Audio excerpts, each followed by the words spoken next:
I hopefully will get this up in a couple of hours. It's a very quick video. I received an email and some brushes from Rephr last week, and I should have done this before, but I'm just getting to it right now. On their concept store, they have 2 new brushes. They look like this as a bundle, and this is $30 for both of them, and you have to, well, they would like you to leave feedback. That's how they work on their brushes. So this is their 3rd iteration of their foundation brush. This is the 2nd one, which I have, and there was one before that. And thanks to people writing their comments, what do they like, what do they want to change. The first one went from being dual fiber, it was goat and synthetic.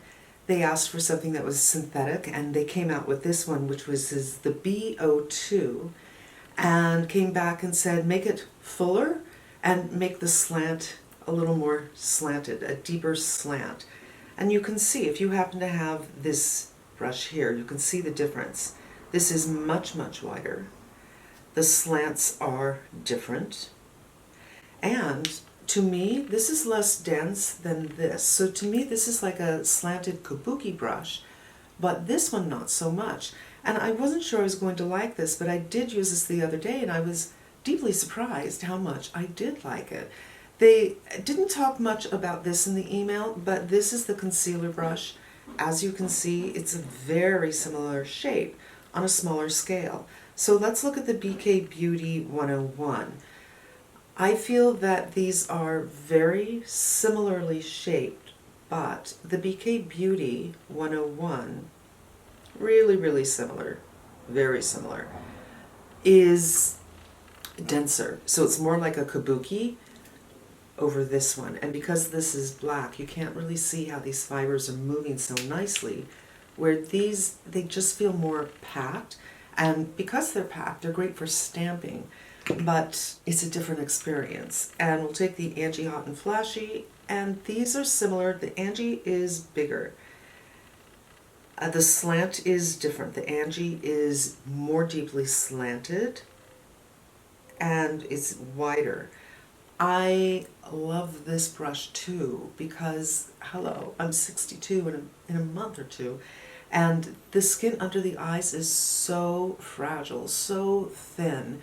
With this one, I don't want to swipe because it pulls too much. It's too dense. I do a stamping, but with this one, I can swipe. So hopefully I've showed you a little bit of B-roll. I'm going to go on with the Givenchy Prism Libre. And I just did a big dollop, so I'm just going to kind of pull it over to the side of my hand and go for it. So I'm doing some stamping. My sunscreen's been on for probably 10 minutes. And now some sweeping.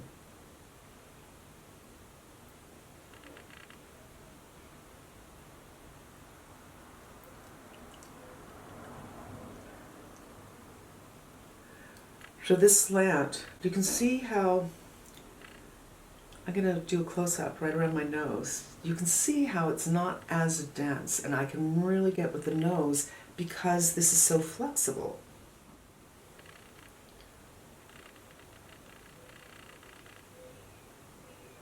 It's super quick. It doesn't feel like it's too tough on my skin, that I have to pull too much. Ooh, it feels kind of nice, actually. It's almost like a little kiss. I'm using a lot of foundation so you can see it in action. And again, look at that around the nose. That is really nice. I've never felt a foundation brush quite like this. They're usually stiffer. Now, the concealer brush, before I go under the eyes, I'm going to pick up some of the foundation. I put a lot on my hand and go over areas. I probably didn't need to pick it up. I like to blend out, like here and here. So there's no different color right by the brows and whatever this little area is called right here, by my widow's peak. And you can kind of feather, you know, so there's nothing super, super harsh.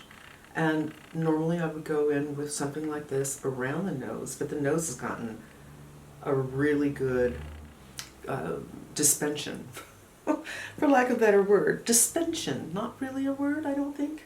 Now I'm going to go on with the Prism Libra Concealer. Just do a little here. Actually, I always need some around the nose for my glasses, my sunglasses, whatever. And a little right here. And boom.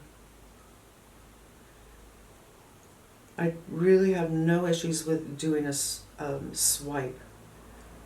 I can get into this area where I have darkness here. And my fingers are a little too fat, and my nails oftentimes a little too long to get in that area, so it's a little bit tricky.